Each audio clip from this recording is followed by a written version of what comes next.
We're coming to you from Brennan Hall at the University of Scranton to discuss this year's election. This year, voters will go to the polls to vote for President, U.S. Senate, and members of Congress. Today, we'd like to discuss what's important to voters, what draws them to actually go to the polls and make the selections that they make. So first, I'd like to introduce our panel of guests. Joining us today are Jean Wahl Harris, Professor of Political Science at the University of Scranton, Borys Krawczeniuk, he's a reporter with WVIA News, Brit Crampsie, Principal at Brit Crampsie Communication, and Chris Nicholas, Principal with Eagle Consulting Group. We're also joined by an audience of students and members of the school community. And for those in the audience wishing to participate, we'll open the floor in a few minutes. We welcome you to step up to the mic and share your comments with us as well. First of all, I'd like to address our panel, just starting from this past summer. Back in July, President Biden withdrew from the presidential race. Jean, I'm going to ask you to start us up just talking about how you think that changed the trajectory and the tone of the presidential race this year. Clearly, it changed the trajectory. There is certainly much more enthusiasm, energy in Democrats, but also I believe in younger voters, particularly younger women voters, as well as the community of people of color, but also independents and non-decided, which are all going to be key to this election. So I think there is a new boost. The key is going to be to see how long that enthusiasm and energy stays. Borys, we'll talk about this a little bit more in a minute. The Scranton area in general has been a hotbed of political, particularly presidential candidates, making numerous visits to this region, both this year as well as prior presidential years. Why do you think, what do you hear when you talk to voters, when you hear from the average voter what they feel and how they feel about this change in the race? Well, in all honesty, I haven't had a chance to talk to a lot of voters yet, but based on what we know, that the economy and inflation are the top issues and the things that are driving a lot of people in how they decide to vote, and on the as far as issues that may decide the presidential election, at least on the Democratic side, abortion is a major issue. Those are major issues. Brit, what did you observe in terms of changes since this race has changed candidates? Sure. Well, I don't want to steal what you were saying earlier, but the enthusiasm certainly has changed on the left side of the ballot.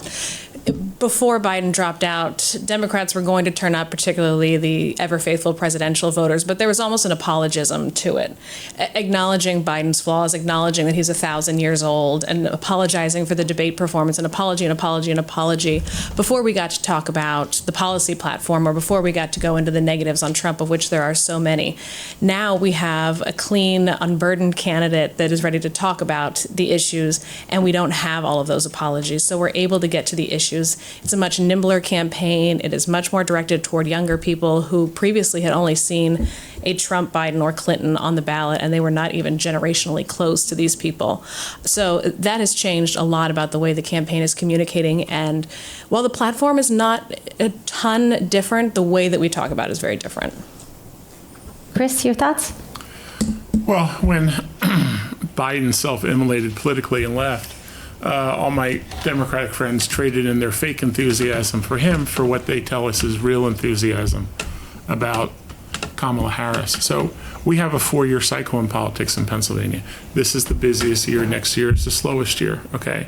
So for people your age, you've never been able to vote either at all or in a presidential race. So this is the high water mark. You may have learned in history class, like I did back in the 1890s, that every 7 years the Nile River would flood and replenish the soil almost on cue. So this is what we have every 4 years. And look, young people, you're in college, you're used to being catered to. So young people, when they get involved in politics, are like, wait a second, it's all about me. And it's not. So there's always a disconnect, because I don't think the economy and inflation and immigration hit you folks as hard as it might hit your parents or your grandparents and stuff like that. So there's always a disconnect when new voters come in for the first time, which I think is there anyone here in class who voted in the last presidential election? Because we have a sheriff outside that can take you away if you say yes. So this is new for the polity to absorb all of your energy and registration, and it's new for you to figure out Because if you voted before, you voted for county commission or something. So now it's, this is the big leagues, as they say. Before I ask our next question of the panel, I'd like to just address our student group, and I'd love to hear from you, bring you up to the microphone to talk a little bit about what helps you feel connected to a candidate, what attracts you to vote to a particular individual. So while we wait to hear from you, just to address the panel, how does it change things? Does it make it perhaps a different attraction level that Kamala Harris is roughly 2 decades younger than Donald Trump, and she's a woman of color? Does that change or give her the opportunity to attract perhaps different voters than Joe Biden would have? It certainly does. The age thing is still out there because Mr. Trump is old as well, and older. He's going to be the oldest, Much older. I'm president. the oldest of one Canada. on the panel, probably. I don't know. And so it certainly, the fact that she's a woman, the fact that she's a woman of color, the fact that she was a prosecutor in the past, all of those things. I mean, the prosecutor part is typically a way a woman moves into politics. And so she's got the stepping stone that has led women into these kinds of positions. But that certainly has appealed in talking to students. That certainly has appealed, brought people into paying attention because this at least feels like it's something new. It's someone closer to their age, although still students are a lot younger. And so I do think it's a huge boost to democracy in terms of encouraging people to pay attention to what's going on. And that's what I mean by democracy. Just it really has put more emphasis back on a campaign that people were really just beginning to ignore. So 8 years ago in 2016, you guys were middle school, 12 years old, something like that. So the Democrats have what they think is unfinished business because they thought in 2016 they were going to elect the first woman president, Hillary Rodham Clinton. And The country's first president. Well, yeah. So they didn't, that didn't happen. So I think one of the reasons the Democrats are much more enthusiastic now is they see it as a chance to make up for not doing that in 2016. So they're getting another bite at the apple, and so that has energized them. If you take 1,000 average Republicans in Pennsylvania, it's 50-50 men and women. You take 1,000 average independents, it's like 51% men to women. You take an average 1,000 Democrats, it's 59% women. So women are much more attracted to the Democratic Party agenda, so there's a lot more of them in Democratic politics.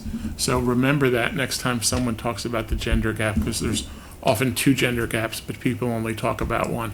So for all those reasons, I think Democrats are like, boy, we got to trade in the old tire and get a brand new, fresh set of tires, and we can make amends for what we didn't do back in 2016. You rarely get a second bite at the apple in politics. I want to go in a slightly different direction with this. When we talk about talking about Hillary Clinton is far too painful. I was on PCN that night, prepared to talk about how much it meant. As was I. I came on right after you. So it got worse. So I had prepared to talk about how much it meant to elect a woman as president to my mother and my grandmother, all of whom were alive at that time. That was not the case. But when we talk about identity politics, I think it's very easily dismissed as just looking for demographic markers, like women vote for women because they're women. And I think that that's drastically an oversimplification. Mm-hmm. The lived experience of being a woman informs your worldview, it informs your politics, the policies that you care about, and how you address them. Same thing with generational politics. So a big shift in going from Biden to Harris is that you're not looking at somebody who is 80 years old. Somebody who is late 50s, early 60s has had a much more similar experience to what young voters have had. And that gap, while not totally closed, is much, much closer. Your worldview is much closer, whether you agree politically or not, to a Kamala Harris than it is to a Joe Biden or a Donald Trump.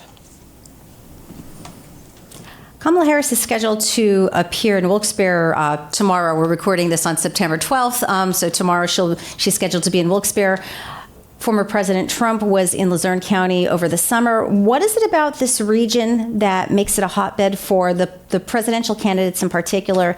And also, how much of an impact does it make having that in-person experience with a candidate? It's a lot of swing voters, and this has been true for decades now. The Democrats used to dominate registration-wise here, but Republicans could always win in Pennsylvania and the region. because there were a lot of conservative Democrats here. They used to call them Reagan Democrats or Casey Democrats after the former governor.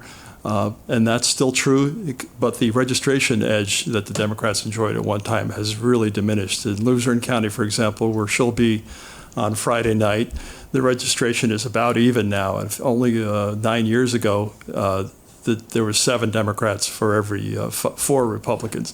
The gap has narrowed in Lackawanna County, where we are today. So that's the reason that we keep getting a lot of visits. It's a swing area in a swing state. I think you also have to, in terms of the votes, even though the Democrats and Republicans, the numbers have changed, what has really changed is the number of, or the percentage of voters who are independent. And that's true across the country, and that's certainly true among the younger generations. And so with that in mind, too, any place that is a swing vote, any state that's a swing vote, and has clusters of young people, candidates want to be there because those are potential undecided votes or votes that they can maybe pick up. And so I think there's a combination of things, even though Pennsylvania is one of the oldest states in the country, and this county is one of the oldest. But if you look at where they're going where there's clusters of young voters, and I think that's part of it as well. So Uncle Joe left, Republicans said, boy, we can do better in a region where we think we should be doing better anyway. Because Joe Biden, he's from Scranton, did you know that? Republicans see a chance to do better here. The most important commodity in a campaign is the candidate's time. So when you see them going to XYZ county or city, it's not usually by accident. Sometimes there's a fundraiser involved, but she has all the money she needs for the campaign. So they see that they need to shore up this part of the state because Republicans know it's a place we should be doing better. Mr. Scranton has exited stage right. So Scranton is not the type of place. There's already been a big story written about it by a place called Notus, which is Notus, which said, the story was, does Kamala Harris have a Scranton problem? So you look at Scranton and you say, who has more appeal, an 82-year-old union older Democrat or Kamala Harris? Well, that's an easy answer. So they are coming here to shore up, and Trump et al. Are coming here because there's a lot of similarities between Northeast PA and Southwest PA. That's right. Southwest PA has turned on a dime in 10 years. Outside of Pittsburgh, it's all Republicans. And as Republicans, I'm a Republican political consultant, we look at NEPA. We look at NEPA and say, boy, that is fertile territory. Now, I think one of the big differences between Southwest PA and here is there's a ton more Catholics here than there are in Southwest PA, and that changes things. So whenever you see candidates going wherever, they're going to be inundating us in this state with visits. It's because we're a nation of elections, but we only have one national election every 4 years, and even that is 51 separate elections. So if you're in Wyoming right now, or you in California, politically you hear the birds chirping, there's nothing going on. But if you're in one of the 7 swing states, it's like, oh my God, they're coming here again. Oh my gosh, she's coming here again next week. So whether you like that or not, that's up to you guys. And following up on what your professor said, you are unbranded voters. You're mostly new, okay?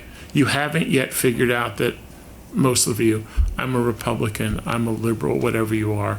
So you're up for grabs. A lot of voters, older, well, I always vote usually one way. Sometimes I switch, but I'm kind of locked into my brand. So you are up for grabs for a lot of reasons, and that's why they will try and cater to you. And lastly, the turnout in a presidential year is the highest, and the turnout that changes so much year to year are all of you people.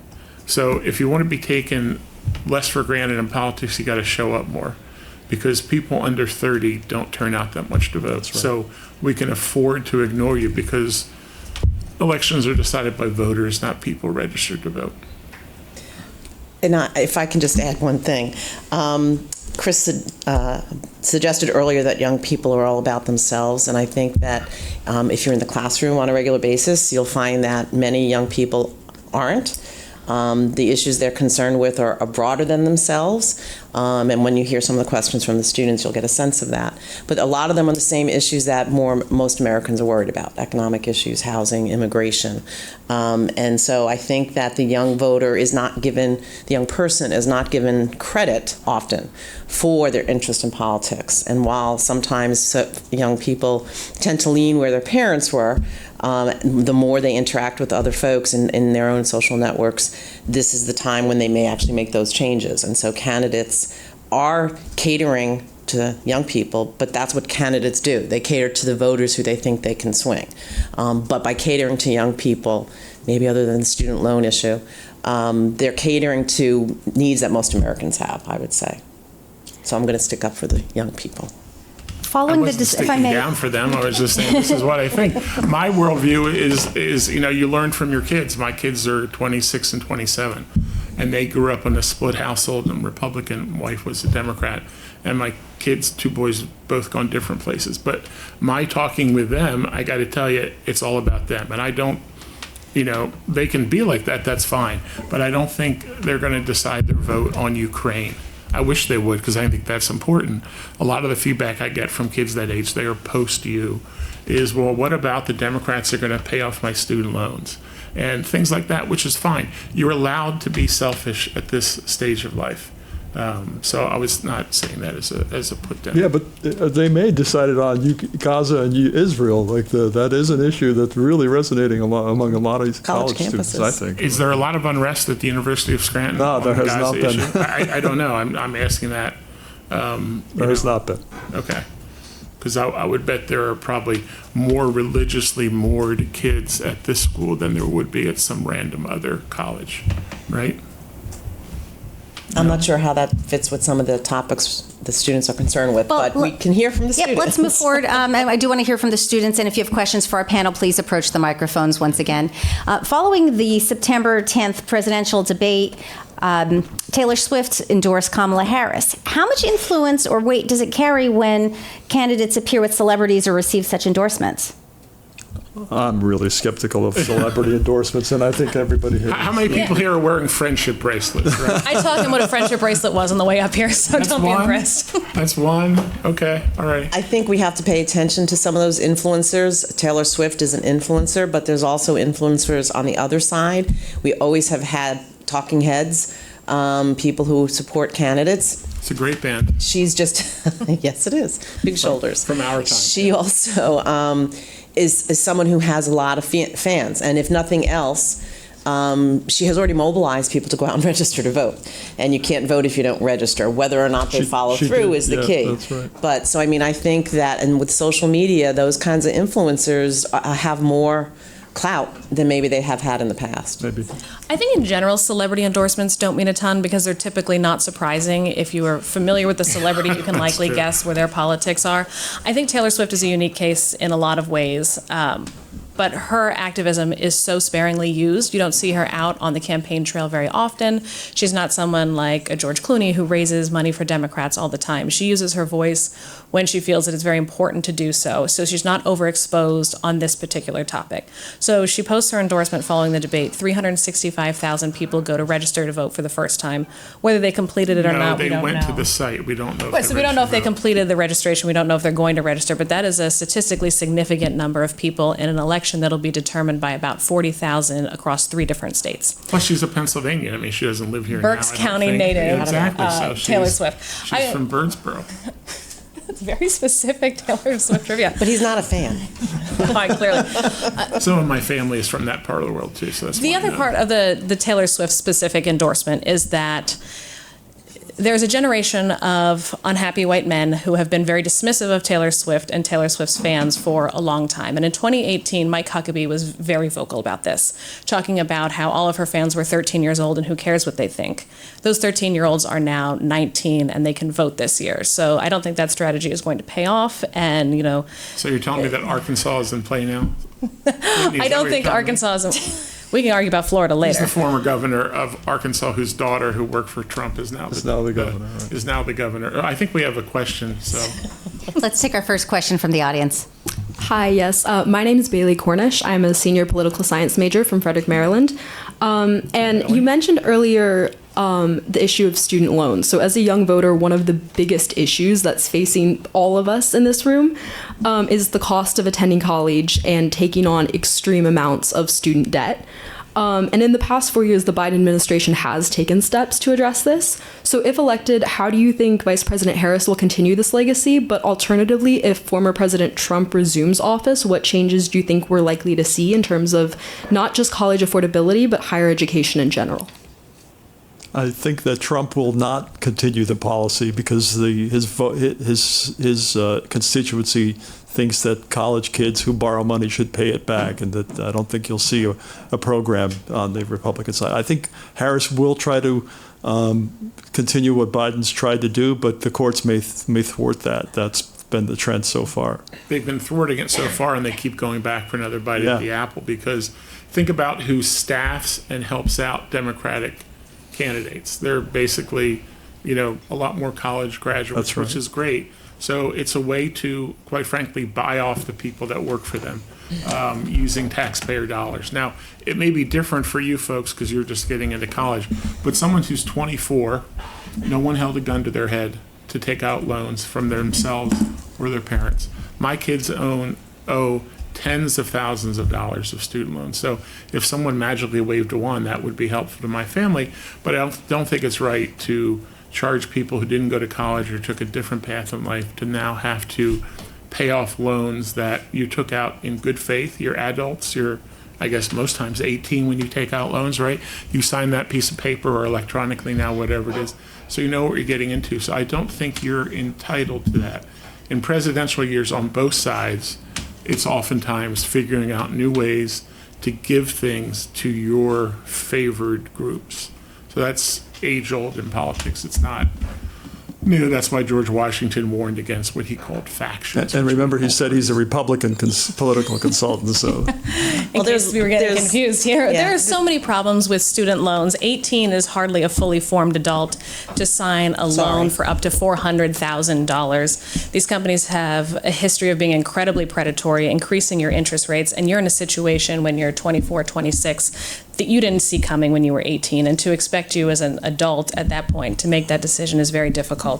And also to talk about this as a problematic policy because it's buying off votes or it's using taxpayer dollars to benefit one constituency. It is. It's part of a social contract. You pay taxes and it goes to a number of things that you may never use. There's no social contract that says you get free college. But there's also no social contract corporate that says giveaways. corporate entities have entitlements. There's also no social contract that the rich shouldn't pay their fair share. And so there's lots of tax money goes to things that we don't all like. I don't like the fact that the military will pay for Viagra for men. That annoys me. Why should they be paying for the Viagra that men in the military need and not take care of health care for women? So there's lots of things in a democratic government that we don't like that our government does, but that doesn't mean they shouldn't be doing it for the economy. Student loan, give back, you don't have to pay it all off. It impacts the economy in a positive way, unlike tax cuts for billionaires. And so you need to look at more than it's an individual thing. This is something that has a benefit for the common good, and there's lots of those kinds of benefits. So if you're a guy who went into the military and maybe can get the Viagra and he didn't go to college, these folks get $80,000 gifts, and he doesn't because he took a different path. He can get the GI adulthood. Bill. He already gets the GI Bill because they're defending Well, so he's already getting a benefit. They're defending the country. Well, And he also gets a benefit when hiring because there's veterans benefits. I think you're way out of line to say that it's expected for the government to pay for everybody's college. I didn't say that. It's not an entitlement. That sounds like what you say. No, because there are rules and regulations and criteria you need to meet. It's not a broad swipe. And so, no, it's not everybody. So what do you say to the people who did what they were supposed to, which is paid them off? What do you say Talk to the them? corporations who end up getting money that they don't have to pay back. Not Talk every to- business gets a small business loan. These programs still exist. Not every industry gets a subsidy. These programs still exist. My taxes pay for roads that I will never drive on, but I think that that is part of being a citizen of this country, and I think student loans are really no different. Let's move on and take another question from our audience. It's a good question, Bailey. Thank you. My name is Luke Leahy. I'm a junior of political science here at the university, and I'm from Miller Place, Long Island. There you go. You did it right for you. So with the increasing cost of housing, many young Americans are concerned about finding an affordable home, as you mentioned before, in this economy. How should we address the impact of said inflation, especially for young voters who are trying to establish financial freedom? That's actually a pretty good coming debate because Harris is promising to create 3 million new housing units over her first term, and you can make a serious argument, and I'm sure that real estate developers will, that the market is meeting the demand. Maybe it's not going as quickly as some people would like, but for example, in Scranton, there's new housing development all the time. Like there's constantly an expansion of the downtown housing, less so in the neighborhoods, but there's a lot of, when there's a demand for new housing, developers try to fill it. So that's like the coming debate, is how much actually the government will, intervene. I can think off the top of my head how much money I've spent in the last 10 years housing my kids after they left the house, right? Student housing is some of the most expensive per square foot in the country. My son went to IUP, which is in Indiana, PA. And you would think they were living in the Upper East Side, given what they were paying for their little dorm rooms. Yep. And since my younger son lives in Brooklyn, and I'm going to out you on TV, Tucker, I'm sorry. He and his girlfriend, they have to share a bathroom with the apartment down the hall, right? Because that's how things work in Brooklyn. So I think a lot of conservatives and people in the industry would say there are so many regulations that slow things down and add costs that it takes longer to get a unit up, and then it costs more. So our real problem isn't that we don't have enough housing, we don't have enough affordable housing, and obviously affordable housing in your part of Long Island would be different than where I live in Harrisburg. So I think it is a coming issue. It's normally an issue that's not thought of as a national issue. It's a local or regional issue, because I don't know what I can do to help them build more apartments in San Francisco, or what they can do to build more houses in Harrisburg. So I think that issue is becoming nationalized, to use that term, because that's what happens in a national race. And one of the reasons Kamala Harris is talking about that issue is because it's an issue for younger voters. Younger voters support the Democrats more, and that's one of the reasons that Donald Trump is talking about not taxing Social Security payments, because of where our party's demographics are. Take another question from the audience. Hi, my name is Timothy Prothero. I'm from Scranton, Pennsylvania, and I'm a junior of history and secondary education. During the debate, Trump claimed that he would end the war in Russia. However, he refused to acknowledge that he wanted Ukraine to win. Do you think Trump would fight for Ukraine or seek a way of giving favorable conditions to Russia and Putin? Additionally, how do you think Harris, if elected, would continue supporting the war in Ukraine? Full disclosure, I'm the son of Ukrainian immigrants, so I know that Trump would give that up. And that Harris, she's out there publicly said, that she would continue supporting Ukraine. Now, that may be what she said, but what can she get through Congress? We saw a huge battle over that in the last year. It took forever to get the $61 billion through Congress to support Ukraine and Israel. Whether that she's able to get those votes will depend a lot on the makeup of the next Congress. The Senate looks like it's going to flip to Republicans. The Democrats are desperate to hold the House or regain the House. So that's going to matter. That's a huge issue. But we know where the presidential candidates stand pretty much. And that's really important to recognize, as presidents can't legislate until Congress legislates. And so unless the House and the Senate can talk to each other and compromise and negotiate, not much is going to get done. So the status stays the same. And so, as more money is needed and that has to be given every year, that becomes a real issue. If you look, I'm sorry, go ahead. Oh, I was going to say, you're going to see a big difference in agenda setting. So Kamala can't send the money and support and weapons that Ukraine needs, but she'll continue to talk about it, continue to fight for it. And as president, you have so much more of the bully pulpit to make your argument than a singular member of Congress does. And based on Trump's answer, he said repeatedly that he wanted the war to end, but not who he wanted it to end in behalf of. So I think that we may not only see a drop in support for Ukraine, we may see explicit support for Putin. So when you look at this foreign relations issue, and I am someone who is crossways with Trump on this issue, the Ukrainian issue splinters Republicans, just like the whole war in Gaza, Israel splinters the Democrats. When you look at the three people involved, Harris, Biden, and Trump, she is the least experienced in foreign policy. Biden has been around forever, did a lot in the Senate, and has been president and vice president. Trump has been president. So I think Kamala Harris's foreign relations positions are really not fully formed yet. Like any vice president, what she can only really say is, I traveled to this country. You heard her say that in debate. I went to this country. Because especially working with Joe Biden as president, he's the lead dog when it comes to foreign affairs, because it's always been something he's in. So I think we're kind of a little bit in the dark on what that would happen. I hope whoever wins continues to support Ukraine and gives them the weapons they need. You've all heard the phrase that before the war started, Russia's army was considered to be the second best in the world, and now it's considered to be the second best in Ukraine, right? So I am all for, pushing down Putin, and I hope whomever wins can forge what you need in Congress to get the money there when it's needed, not 9 months later. No, the interesting thing. The war doesn't stop for anybody just because we're working on a subcommittee vote. It's right, pretty Borys? clear that the Republicans in Congress are still like the Republicans of the old days. They don't like Russia, but if you have if they get it through Congress, is Trump going to sign it? Trump going to sign the bill spent to spend the money, and then it becomes a matter of overturning a veto, which we've not seen in a long time. A lot of the things we've sent to Ukraine are things that we had bought and then used or not used but mothballed. So there's a price tag on it because it cost us $200 million to make it, but it's been sitting in a warehouse somewhere for 10 years and we don't need it. It may be obsolete to us, but it's still going to blow up and kill Russians.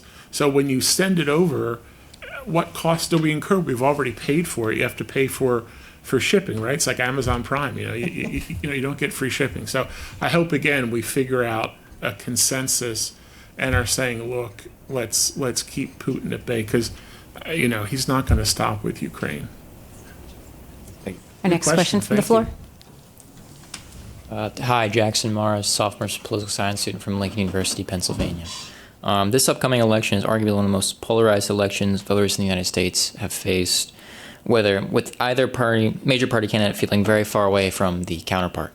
No matter the result, when the dust settles on November 5th, how do you think the winning candidate should approach addressing the half the nation that did not cast their vote for that candidate? And how does the winner of this election promote unity in a time of such deep division? Well, if you want to get things done, you're going to need to approach the other side, and you're going to have to do it in a way that you give up something and to get something. That's been the problem for decades now. Most of the significant legislation that's passed is on very narrow margins. Even George Bush, when he got the prescription drug benefit for Medicare in 2004. That was a 1 or 2 vote margin. They had the Democrats thought it should be bigger. They had Tom DeLay, who was the House Speaker at the time, had to twist arms to get it done. Everything that's gotten done in the last 3 decades has been on really slim margins, except for example, the Ukraine aid, because there were a lot of Republicans who wanted to vote. But if you're going to get big programs through the Congress, you're going to have to work with the other side. And I've always kind of held out hope that if Trump is elected to a second term, he actually says, "Well, I'm a deal maker. Let's make deals." Like he doesn't have to worry about re-election anymore. Maybe that happens. I don't know, but that's has to happen for things to get done, and it's extremely difficult in this atmosphere because if you don't toe the party line, you'll get somebody will challenge you in a primary, and you have to raise a lot of money to keep yourself in Congress and just stay where you are. That's the problem with this whole thing is it's status quo so much. All these big problems don't get solved. I think the very base that we should expect and ask of candidates running is that if they lose, that they should concede and be very clear on that point. I think that we can guarantee that we'll see it from one, but we have another campaign that's still litigating the results of an election that happened 4 years ago. But that instability is hard to recover from. If you can even point to a shred of doubt from your party's nominee that they didn't lose, it's hard to move on and legislate and govern from there. So I am hopeful that whoever loses concedes. I know that is a very, very low bar to clear, but I am not superbly hopeful. You have one candidate who kind of cares about that and one candidate who doesn't give a you-know-what about it.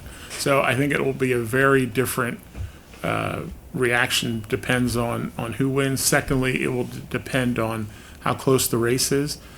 Democrats always have an advantage in the popular vote.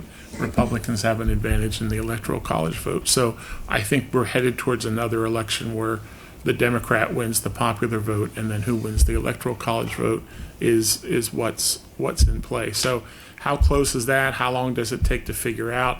California will still be counting votes Thanksgiving. Now, for the presidential race, we know who California is voting for, but there's a lot of hot congressional races there, so we might not know who controls the House of Representatives, because even though the California congressional delegation is overwhelmingly Democratic, there's 54 seats there, there's still a bunch of Republican seats there, and right now we have, I think, a working 5-seat majority, but an actual 4-seat majority. So we could be in a situation where we kind of know what happened with president and Senate, fewer seats, but we could still be wandering around thinking who's going to control the House. So it would kind of depend on that too. But yes, running a race, running it hard. I've been doing this for 40 years. But then campaigns are over, and you either win or you lose. And if you win, you go get ready to get inaugurated or re-inaugurated. And if you lose, you thank all your donors and friends, and you get on with your life. So I hope we do not have a repeat of what happened after November of 2020, because that was embarrassing. And the last controversial result, the Democrat Al Gore conceded. The Supreme Court did things, and there were lawsuits back and forth. And for the good of the country, the good of tensions, he conceded. We have some real structural problems that allow this kind of dysfunctional government to be put in place. And there's we're going to hear all kinds of conversations after the election in terms of the electoral college. Should we get rid of it? Yeah. Popular vote is going Democratic. So what's going on with this electoral college thing? Some would suggest it's not really representative democracy. And so we're going to have a lot of conversations, hear a lot of conversations from political scientists and others about structurally what maybe can be done. And again, Congress would have to at least propose something, because no one's going to call for an Article 5 constitutional convention. So we still have to rely on Congress members being willing to think about the country as a whole. Our next question from the floor. Also a good question. Thank you, Royal Way. Jackson. Hi, my name is Adeline Toole. I'm a sophomore political science major, and I'm from Dunmore, PA. Since October 7, 2023, the Israel-Hamas war has left thousands dead, starving, and in harm's way.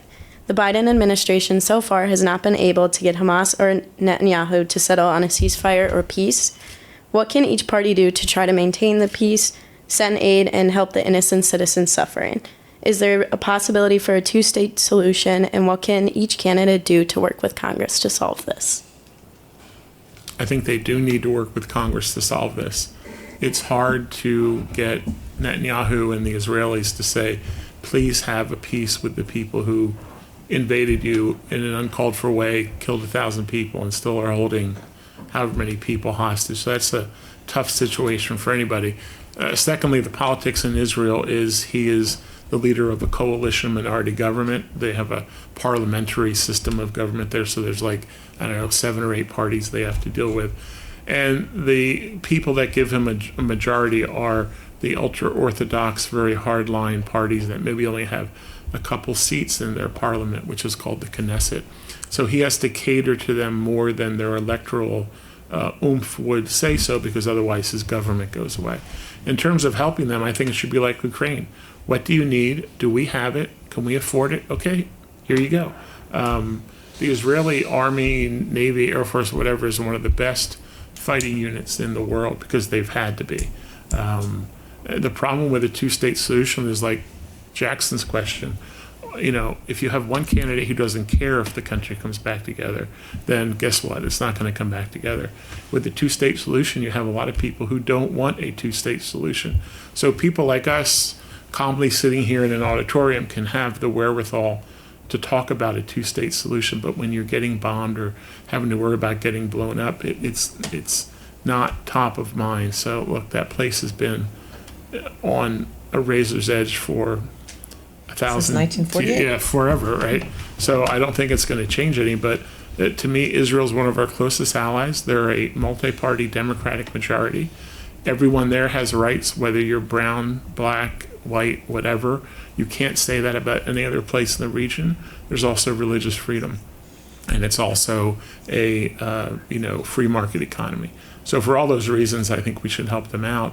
But if some people are intent on blowing you up, it makes negotiations hard. I didn't mean to.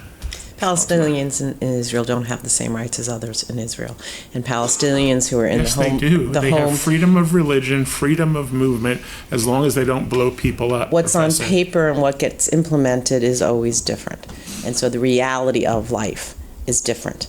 I can really tell just- you're a college professor, man, the way you rattle that off. So the Palestinians have more rights in Israel than they do in other places in the Middle East. But we're not comparing them to other places. We're comparing them to Gaza and the settlements where Israeli homesteaders are going in, and they're not international law. Was They're it not wrong supposed to be. for Hamas to blow up Israeli settlements? And is it wrong kidnap for people? Israel to kill 30, 40,000 people? You answer my question first, ma'am. Was it wrong what Hamas did? Yes. Okay.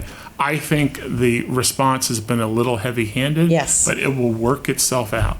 Okay. And if After how many more Palestinians, deaths? if Palestinians wanted to be someplace else they thought it would better, they'd go there. But they stay in Israel because it's the best deal they have. Do you think they can afford to just pick up and go? That's, a typical, if you don't like it here, leave. Most people, wherever they're living in the world, can't just pick up and leave. Palestinians are members of other countries that were in Israel when it became a country.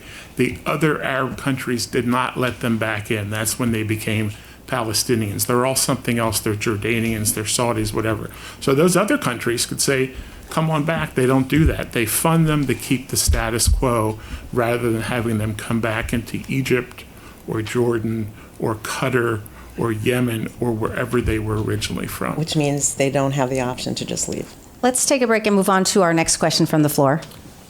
Sup? Good question, man. My name's John Jager. I'm from Lansdale, Pennsylvania, and I'm a Right. history major here at the University of Scranton.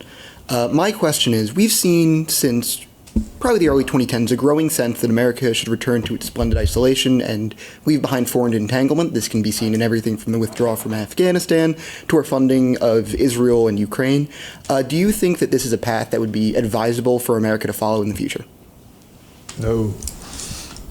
I don't think you can put that genie back in the bottle. The American exceptionalism, I think, would not allow us to remove ourselves from foreign entanglements. Our interest in participating in a world economy doesn't allow us to let certain regions become unstable or unable to buy and sell goods from. So I don't think that we could possibly go back to that, even if maybe the average voter sees that as a good thing. If you're serious about maintaining democracy here and worldwide, no. You have to do what you can to support democracies and hope that the countries who don't support democracies and want it come to their senses and do what you need to do. I mean, there's always the best examples of basic dictatorships which are not in the European tradition of dictatorships is the Arab countries who are not democracies.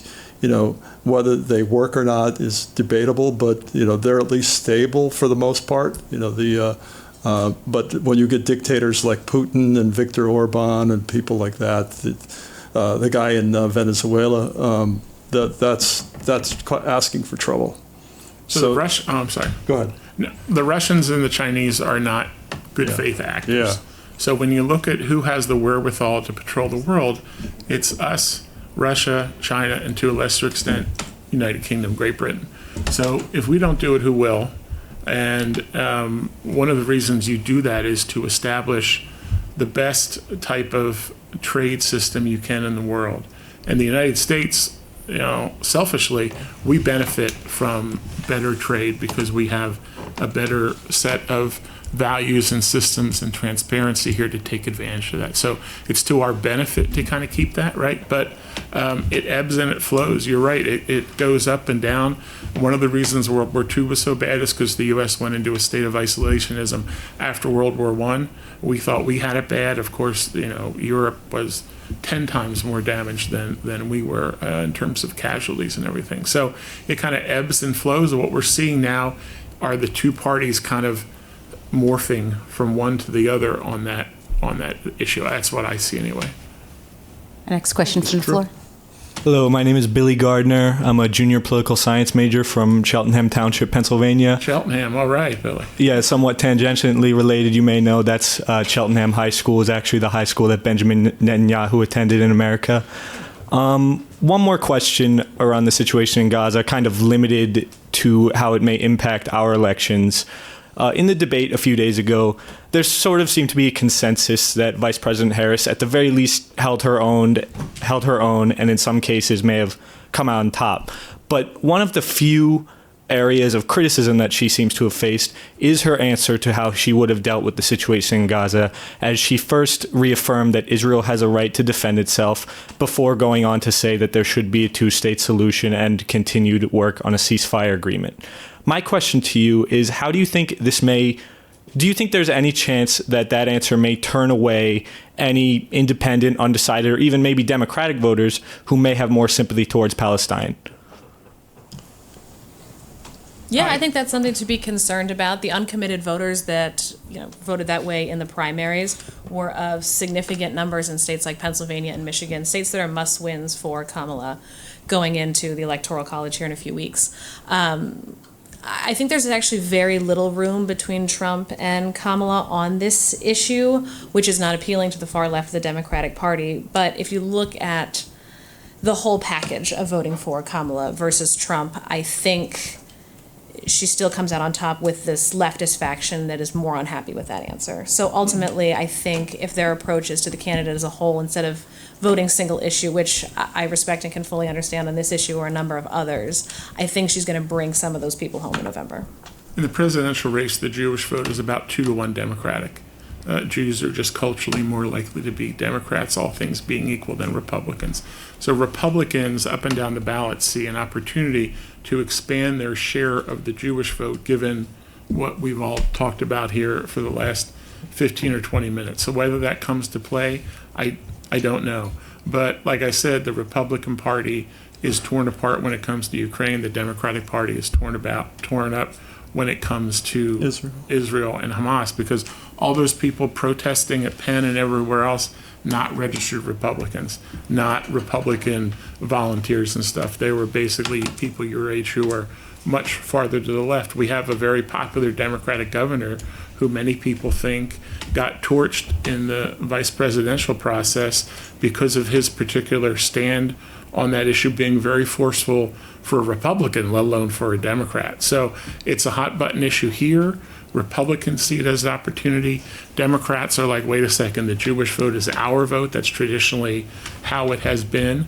So I think it's going to be a hot button topic within the larger campaign if you live in, Arizona, Nevada, Georgia, North Carolina, Pennsylvania, Wisconsin, and Michigan, right? It may not so much in Idaho. I keep saying Idaho. I'm sorry, Idaho. If you go to a state that's not, Montana, thank you. Let's fill that in. A bigger empty state. So yes, I think that is going to be a big issue because the Democratic Party, their candidates might think one thing because they're older, but their donors and their activists are closer to you and your age and your ideology of most younger people. So that is the schism, again, the same way that we have issues for Ukraine. I hope whoever wins continues to be a strong ally of Israel. Thank you. Next question, please. All good questions, folks. Thank you. Hi, my name is Lourdes Ramirez. I'm from Hawthorne, New Jersey. I am a junior criminal justice major at the University of Scranton, and considering going on with the conflict in Gaza, what specific strategies could figures like Donald Trump and Kamala Harris propose to the violence going on? Considering the debate and what they have said with their views, could these potential strategies ensure national security while also respecting the civil liberties and avoiding unnecessary fear among civilians?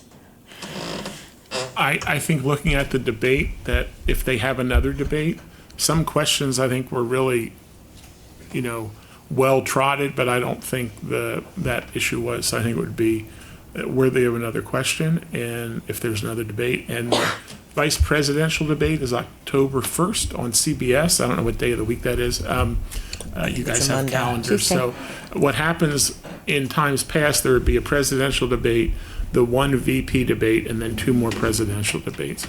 So what happens in that VP debate, because it comes after the first presidential debate, a lot of the ground they cover is stuff that the presidential folks didn't do well enough in that first presidential debate. So I write a newsletter that comes out Tuesday mornings and Friday afternoons, so I'm writing tomorrow's issue now, and a lot of it is I'm going to say, look, there will be a second presidential debate. It will just be within the VP debate, and I think that issue, if you're the moderators, which CBS, would be worthy of a question. In terms of peace, my old boss, Arlen Specter, used to say, you don't make peace with your friends, you make peace with your enemies. So that's hard. That's why it doesn't happen overnight. Thank you. Our next question, please. Hi. Good question, thank you. Hi, my name is Bella Abenizio. I'm from Philadelphia, Pennsylvania, and I'm a sophomore political science major. And so obviously the wars between Ukraine and Russia and Israel and Hamas are still raging. The United States has greatly supported Ukraine and Israel in their individual war efforts with the sales of arms, food, and general military supplies, which is really good. But it does raise the question of how much foreign aid and spending is too much, especially when we have our own issues at home. We're about to find out because this has gone. Well, we're approaching the 1-year anniversary of what happened in Gaza and Israel, and the Ukraine war is now is in its 3rd year, approaching 6 months shy or so of 4 years, and so there's definitely going to be fatigue among everybody, and then the key will be how much the United States is still willing to participate. It's pretty clear that the support is there for Israel on both sides. It's less clear that that's true in Ukraine, and depending on who's elected, that will matter. That's going to play a big role. I think there's ever a tipping point between our foreign obligations and our domestic pain. And right now, I think, and at least for the last several years, we have felt that our foreign obligations are worthy of the investment and maybe sacrifice for domestic programming. But I think with high inflation, high interest rates, very difficult to buy a home, we may see that tipping in the near future. I don't know if it's a dollar amount so much as just the circumstances within our own borders that the populace is more interested in funding. Hey guys, my name is Gideon Diaz. I'm a senior from South River, New Jersey. Middlesex, New Jersey is like that, the Rutgers area. So I'm going to start this off with the statement that old people used to say, like, we don't negotiate with terrorists, okay? So evil agencies go after little kids at an early age, which has awful effects on kids already at an early age. Like rapists, when they mess with little kids, when they get older, they have issues with love. Gangs, they go after little kids. Later, they already have warped ideas of love, death, and things like that. Terrorists, they get terrorists when they're little kids. So by the time they're already 18, they're kind of already stripped from their innocence.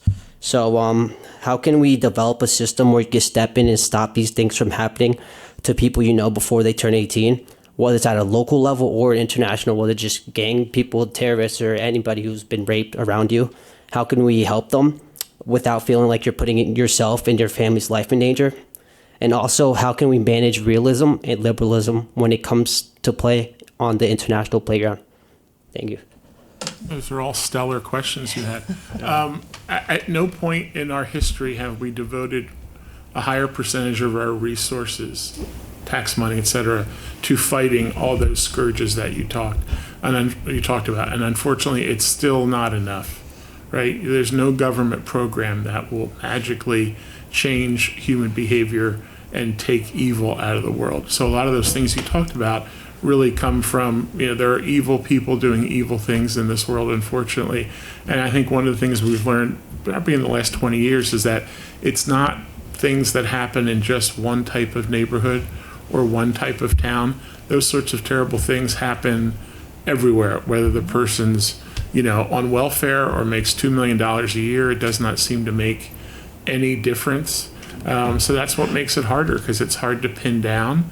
But I think at no point in our recent history has there been more of a desire of people to work on those issues. So that's not a very good answer, because it's still so much left around, but I think we are devoting a lot of resources to it now. The other thing about that is that even though we're devoting a lot of resources to it, we're actually still in the early days of awareness of a lot of these problems,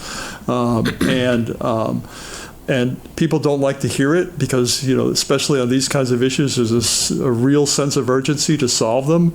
But these, and I hate to say this, but these things take time, and they probably will take more money, and it's going to take even more, public activism to demand, that we address these things. So, you feel free to get involved in pushing this issue, because these are really important things, and they They go across international borders, like happens in every country. These things have to be addressed, but this is really early days, and we need to spend a lot more time on it.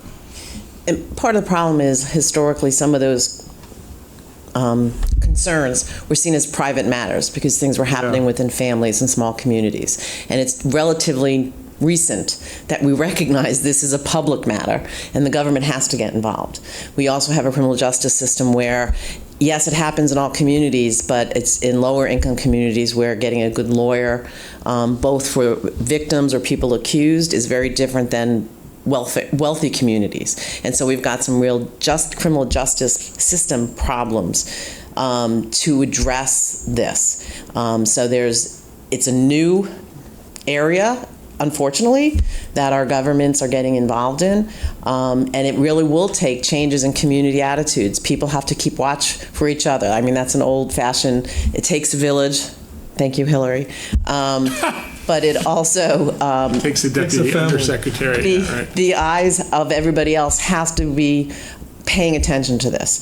And school teachers have a lot of pressure to be paying attention. They're the ones who are expected to see when things there's problems and see if there's bruises, and teachers aren't trained for that. And so we've put so much on school teachers these days. Now some people think they should have guns. Where are you going to put a gun when you have 5-year-olds in the classroom, and you're supposed to have a gun to handle someone who comes in with a gun, but if the gun is in your drawer, kids can get to it. So where's the sanity in that? So these are new issues, and they are really important issues, but the government is just beginning to really focus in on them, and that means that people have to keep advocating for and talking up and making sure that they're keeping the feet to the fire of people in government, and not just national, but state and local.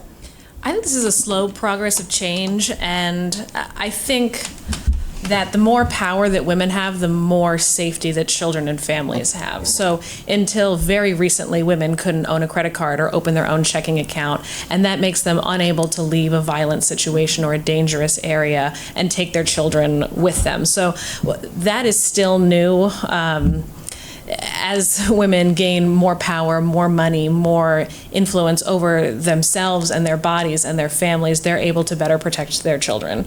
So I think that's a small individual, like nuclear family, look at it, but the way that women approach family issues and children issues is very different than the way that eons of men in positions of authority have handled them. Hence why we need more women in government. Unfortunately, that's going to have to be the last, but we are out of time. We need more women to run for office, because that's true. More people in government. Is there any way I could throw in one more question? No. I'm sorry, we are out of time. I'd like to thank our panelists These were today. great questions, professors. Your students did a stellar job in coming up with really interesting questions. Thank you. Our guests today have been Jean Wahl Harris, Borys Krawczeniuk, Brit Crampsie, and Chris Nicholas. I'd also like to thank the University of Scranton for hosting today's event. A reminder to viewers, please stay tuned to PCN TV and PCN Select for continuing election coverage leading to November 5th. I'm Francine Schertzer. Thank you for watching.